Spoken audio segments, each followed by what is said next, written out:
What's the scariest thing that happened to you when in someone else's house? Age 6-8-ish. Slept over at a friend's house with my little brother. Her father woke us all up in the middle of the night, had us bundle up, and loaded us in the family minivan. He drove to a gas station and talked the whole way about how a bakery exploded behind their house. He said the resulting gases and such could kill us, so we had to try and drive as far away as possible. They were also our next door neighbors, so I was worried about our parents' safety.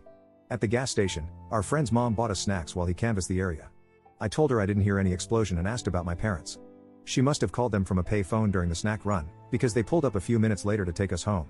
I was, of course, terrified to go home. Later, our parents sat us down to explain that our friend's father was sick with something called schizophrenia that makes him hallucinate. Sleepover at best friend's house when I was about 12. Middle of the night after we'd fallen asleep, he wakes up and starts screaming that his head is going to explode. Not a bad dream, he keeps going, just screaming and crying and thrashing around. His parents wake up, scoop him up, and rush him to the hospital. Turned out he just never had a headache before, and his first was apparently a doozy. When I was 8 or 9, my friend's dad yelled at me, angrily, for pooping at their house.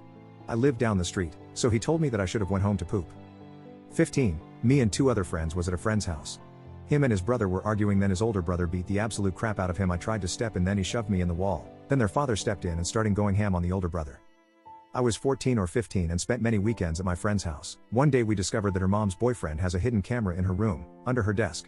I was supposed to go on vacation with them and my mom told me she didn't feel comfortable with him. We found that camera a week later. Thanks, Mom. Slept over at my friend's house one summer night during high school. Woke up to his mom calling out to him because his stepdad was unresponsive and passed away during the night. I was probably 7? My friend lived down the street. Her mom had invited some girls to come hang out from our class and she made us sandwiches, cookies, juice, popcorn, the normal girl day type of fun. We were in the garage playing. Her dad was either drunk or had an anger problem. He came in yelling at us, saying we were too loud. He grabbed my friend's mom by the arm and hit her. She started crying. Then, he grabbed my friend and spanked her. Alright. Well, he proceeded to grab each girl and spank them hard. I ran away as fast as I could back to my house. I remember my friend consistently coming to school being real tired, sometimes falling asleep at her desk. Farah, I hope you're okay. Edit, she moved away soon after. No idea where she went. I did tell my parents. After that, I remember only being allowed to go to one friend's house. Any other time my mom would invite my friends to come to ours. Edit 2, I ran before he got to me. Still told my mom anyway. Edit 3, yes, CPS was notified. I'm sure teachers were well aware of abuse before anyway. Friend's dad showed me porn and asked me if I knew what a hard penis felt like. I was 10. Haven't told anyone I know in real life. Not technically in someone else's house, but I was babysitting a special needs 2-year-old, and the kid wanted to go play outside. No biggie, but since it was fall in Alaska I wanted to make sure that it wasn't too cold out. I stepped outside to check their thermometer. The door locked behind me. I had no phone, and since it was Alaska the closest neighbor was too far away for me to leave the kid alone in the house to get help. So I ended up ramming into the door in a panic until the lock broke and I could get in. The kid was okay, got in the laundry but otherwise had no idea anything was wrong.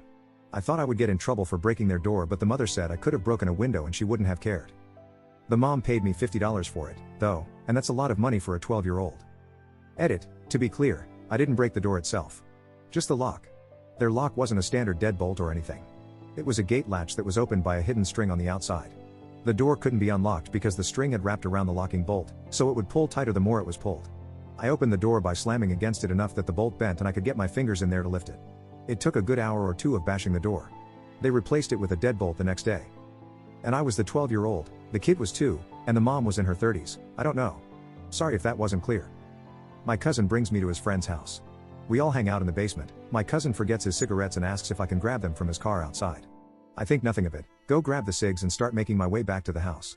I walk in the house by myself when I run into the friend's dad. This guy's father, who I've never met, just looks me up and down and goes, "Who the F are you? Why are you in my house?" Mind you, we're in New Jersey and this is an Italian Guido family, so I'm basically getting yelled at by discount Tony Soprano. This guy's flipping out and I'm scared crapless, until my cousin comes storming upstairs and clears everything up. All my cousin had to say was, "Frank, this is my cousin," and just like that, crisis averted. Love you, New Jersey. Slept on a former friend's sofa. He decided to prank me by pretending to be a bugler wearing a ski mask, then he pretended to try and kidnap me. Long story short, I broke his nose, and we are no longer friends. My best friend's dad was in the reserves and would come home late at night a lot. One time he had come home and we didn't notice. We were heading to the kitchen to go make bread and cheese and we froze in the hallway because we saw someone kneeling in front of the fireplace which wasn't lit. We proceed to freak the F out, which wakes dad up and he comes out of his room laughing his butt off. Turns out he thought it would be funny to set his duffel bag up, wrap his coat around it, hat on top, boots in front, and it looked just like some dude chilling with his head on his knees. Old Clarky boy, I miss him. He was so much fun. Completely unrelated story with him is he bought a gold VW Golf, and when he came home with it he burst in my friend's bedroom where we were watching Dragon Ball and yells "I love gold" and runs off. He was always doing crazy crap. Edit. Some people have asked for our bread and cheese recipe, so here you go. Get some uncut sub rolls, hollow them out, stuff them with sharp cheddar, and then microwave them till they're gooey and melty. I'm afraid to try it now that I'm older. I'd gif it'll make me crap my pants or constipate me for a week. One of my friends from childhood would have really bad night terrors. She would either wake up in the middle of the night screaming at the top of her lungs, or she would randomly jump up and start running for the front door trying to get away from whatever she thought was chasing her. It was always pretty terrifying waking up to her screaming or tripping over me while trying to get to the door. House sat for my childhood crush when we were 12ish as her family went on a 6-week road trip around the US. They had a cat and a bird, and you see where this is going. This stupid little finch got out of its cage, legit. The cage was closed when I returned the next day, and the cat killed it. I was obviously scared out of my mind of being the guy who killed Crush's bird, so I did the only logical thing and went to the pet store and bought both of the finches they had that looked identical. I had about 2 weeks to figure out which was more like the cat bait, and then, not knowing what to do with the other, I kept it. They never found out, or told me if they did. And that's the story of how I ended up with a pet finch. Edit for questions. House sitting was the wrong world. I went over every day to feed their animals, bring in the mail, etc. They lived pretty close to me. Y'all are some sick F. We were 12. My mom had finches too, hence why I was tasked to take care of this one. We just added it to the flock. The cage had slide-up doors for the food and water tray. I'm convinced that's how the bird got out. I was 18 and my friend and I were alone at her house. Her parents were going through a nasty divorce, and her dad, who had anger problems, was not allowed to come near the house because the mom had a restraining order. He ended up banging on the door and trying to break in since he knew the mom wasn't home. We hid in my friend's room with a samurai sword while she called her mom to come home. When I was 12, a SWAT team busted through my best friend's house.